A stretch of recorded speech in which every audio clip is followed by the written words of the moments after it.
Salut, c'est Karim et aujourd'hui on se retrouve pour la quatrième vidéo de notre série et dans cette vidéo nous allons créer un sol et aussi la notion de gravité. Alors le sol ça va être une surface sur laquelle nous allons pouvoir mouvoir notre joueur de droite à gauche et aussi nous allons implémenter la gravité dans notre jeu. Donc je vous propose de commencer dès maintenant en créant un fichier. Le fichier on va l'appeler sol.py et comme d'habitude importer pygame comme ceci. Et là nous allons créer une classe qui va s'appeler classe sol. Pareil, nous allons créer, en tout cas elle va hériter de, de pygame sprite. Et donc nous allons initier certaines variables. Tout d'abord, la méthode init de sol va hériter de la méthode init de pygame sprite. Ensuite, nous allons créer self-rect. Donc on va créer un rectangle pour notre sol, comme ceci. Et notre sol, on veut qu'il soit vers le bas de notre jeu. Du coup, nous allons mettre 0, car il va se trouver en 0 sur l'axe des X. Il va se trouver en 470 sur l'axe des Y. Et la longueur va être égale à la longueur de l'écran. Et la largeur va être égale à, je dirais, allez, on va dire 170 lorsqu'on va afficher le sol. Là, on va l'afficher juste ici, avec cette méthode. Et donc, pygame draw rect, comme ceci. Et surface, pareil, on va surface comme ceci. Et donc, surface. Donc, là maintenant, nous allons mettre la couleur. On va mettre les 0, 0, 0. On va mettre en noir. Et self rect. On va pas le mettre en noir parce que c'est vrai que ça fait pas très. On va le mettre, allez, on va le mettre en vert. C'est plus cool comme ça. Self rect. Et voilà, je pense qu'on a tout fait par rapport à l'affichage. Maintenant, nous allons l'initier.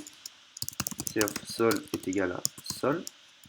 Et juste avant, je dois importer la classe sol, comme ceci.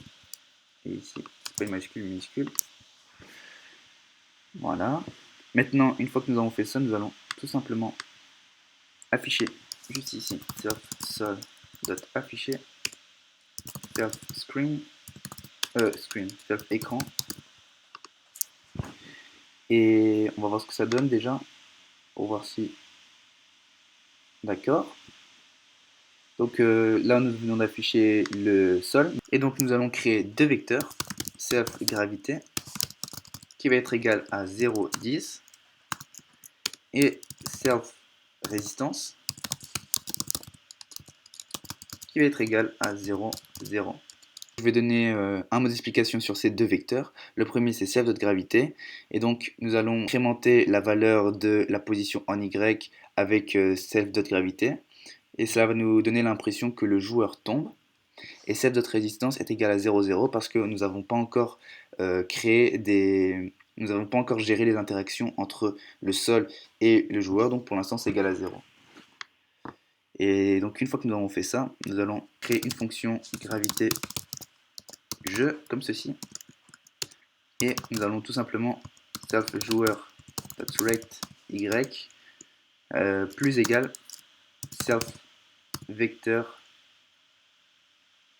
self gravité pardon self gravité 1 plus self résistance 1. Donc pour l'instant cette dot résistance 1 il est égal à 0. Donc là nous allons déclarer la fonction gravité jeu juste ici. Gravité jeu. Voilà. Et on va voir ce que ça donne.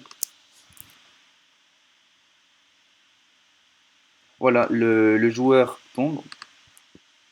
Bon, je vais le mettre un peu plus haut comme ça. Ça va nous permettre de voir un peu mieux. Voilà, donc le joueur tombe. Maintenant, nous allons gérer les conditions entre le sol et le joueur. Et pour cela, nous allons créer une condition Si self sol rect, en tout cas si le rectangle du sol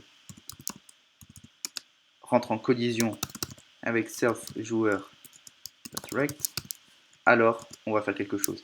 Et donc ici, cette méthode collideRect, ça permet de, en tout cas ça retourne une valeur vraie ou fausse, et si la valeur est vraie, ça veut dire qu'il y a une collision entre le sol et le joueur.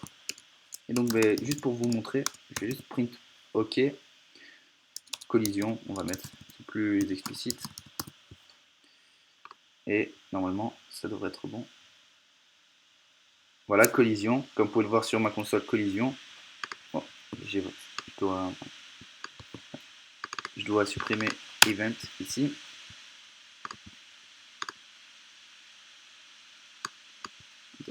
Et voilà, maintenant le joueur est rentré en collision avec le sol. Donc nous allons tout simplement dire que si le joueur rentre en collision, alors self résistance égale à 0,10. 0 moins 10. 0 moins 10, pardon. Parce que comme ça, en fait, ça va annuler la gravité. Et donc, ça va nous permettre d'être sur le sol. Donc, pour l'instant, c'est parfait. On va réessayer. Ouais, nous sommes bel et bien sur le sol.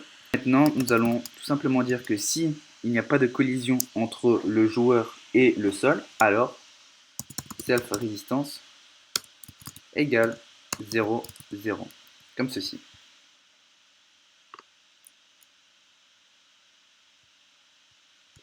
Voilà, donc maintenant notre joueur va pouvoir marcher sur le sol. Je pense que nous avons découvert toutes les fonctionnalités que nous devions implémenter pour cette vidéo, et je vous dis à la prochaine pour de nouvelles vidéos.